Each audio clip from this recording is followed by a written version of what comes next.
이 시간에는 약간은 난해하게 생각할 수 있는 면을 나누어 보겠습니다. 주제가 주의 이름으로 열심히 일하는데 도리어 주님을 대적하는 경우입니다. 열심은 있는데 무엇가 잘못이 있는 경우를 들춰내보는 겁니다. 그냥 주님의 이름으로 주의 일을 하면 됐지 하고 생각할 수도 있는데 실제는 마음의 생각과는 다른 방향에서 서 있을 때가 적지 않이 있기 때문에 이 문제를 짚어보지 않을 수가 없는 겁니다.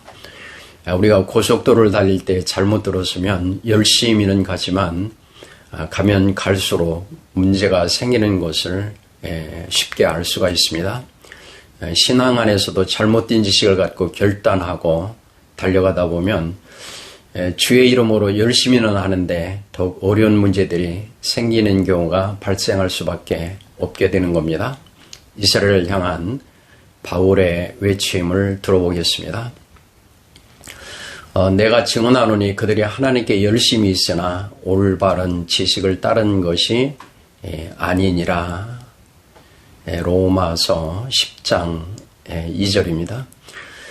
하나님의 이름으로 일을 하긴 하는데 문제가 있는 겁니다. 이어서 말씀하시기를 하나님의 의의를 모르고 자기 의의를 세우려고 힘써 하나님의 의에 복종하지 아니하였느니라.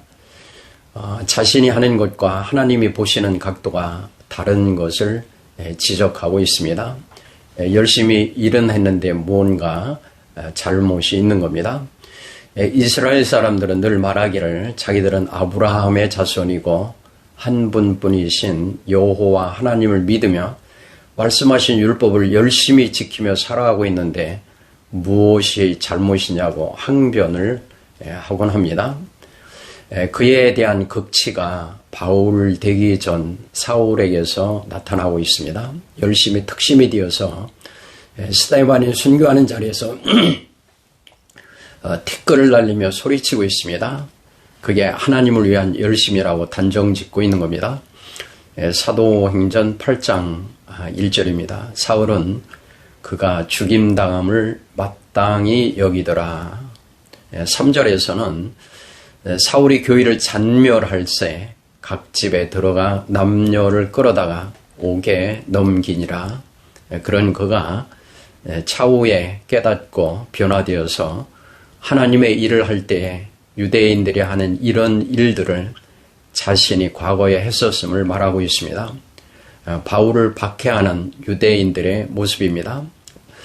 사도행전 22장 23절에 보면 떠들며 옷을 벗어던지고 티끌을 공중에 날리니 바울이 과거에 대해서 스스로 하는 고백을 한번 들어보기로 합니다. 사도행전 22장 19절에 내가 말하기를 주님 내가 주를 믿는 사람들을 가두고 또 각 회당에서 때리고 이어서 스데반이 순교하는 자리에서 한 일입니다. 또 주의 증인 스데반이 피를 흘릴 때 내가 곁에 서서 찬송하고 그 죽이는 사람들의 옷을 지킨 줄 그들도 아나이다. 사도행전 22장 20절에 기록되어 있습니다. 과거에 자기가 잘못했던 것을 유대인들이 바울을 향해서 그 일을 똑같이 하고 있습니다. 열심만 있다고 모든 게 잘하는 것은 아닌 겁니다. 호세아서의 입술을 통해서 위치는 음성을 잘 들어볼 이유가 있습니다. 호세아서 4장 6절 상반절에 보면 이렇게 말씀하시죠. 내 백성이 지식이 없으므로 망하는도다. 종교개혁이 한참일 때는 이런 일도 있었습니다.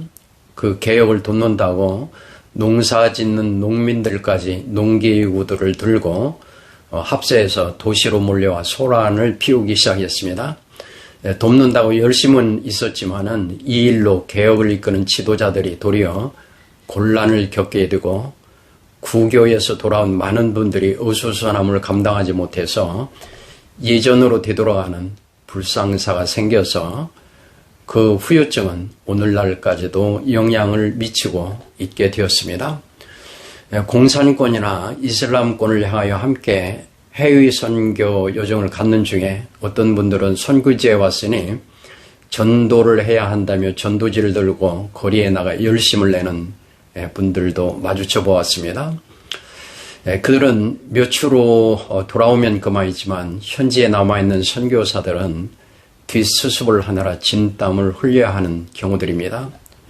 잘못된 경우들입니다. 그것을 단연 열심히 있던 이들은 한국에서 다니며 그 열정을 자랑하고 있습니다. 아주 쉬운 요소 같지만 유사한 일들이 허다하게 발생되는 경우가 참으로 많습니다. 예수님의 제자들의 일로 한번 들어가 보겠습니다. 이들은 예수님에 대한 신앙 고백이 있었고 예수님의 사역을 옆에서 지켜보고 함께하며 동고동락을 한 사람들입니다. 마태복음 16장 16절에 보면 베드로의 신앙 고백이 있습니다. 시몬 베드로가 대답하여 이르되 주는 그리스도시요 살아계신 하나님의 아들이시니이다. 뿐만 아니라 열심을 향한 이런 고백도 있습니다. 마태복음 26장 33절에 보면 베드로가 대답하여 이르되 모두 주를 버릴지라도 나는 결코 버리지 않겠나이다. 목숨을 던지며 고백을 하고 열심히 전도도 하고 귀신을 쫓고 그렇게 하던 제자들입니다. 그런데 주님의 공생애가 끝나갈 무렵 마지막 식사의 자리, 즉 우리가 흔히 성만찬이라 불리는 식탁의 교제가 끝난 후에 만남을 갖는 제자들의 모습을 한번 보십시오. 누가복음 22장 24절입니다. 또 그들 사이에 그 중 누가 크냐 하는 다툼이 난지라. 왜 이런 일들이 발생하는지 깊이 묵상해 보신 적이 있으셨기를 바랍니다. 우리가 예수님을 영접하고 몇 가지 지식들을 습득하고 교회의 일들에 헌신 봉사하고 목숨을 던지며 전도 및 선교를 하겠다고 다짐을 하기도 합니다. 위의 모습들과 별반 다를 게 없는 경우들입니다. 이유가 있습니다. 아직도 마음의 할례를 받기 전이기 때문입니다.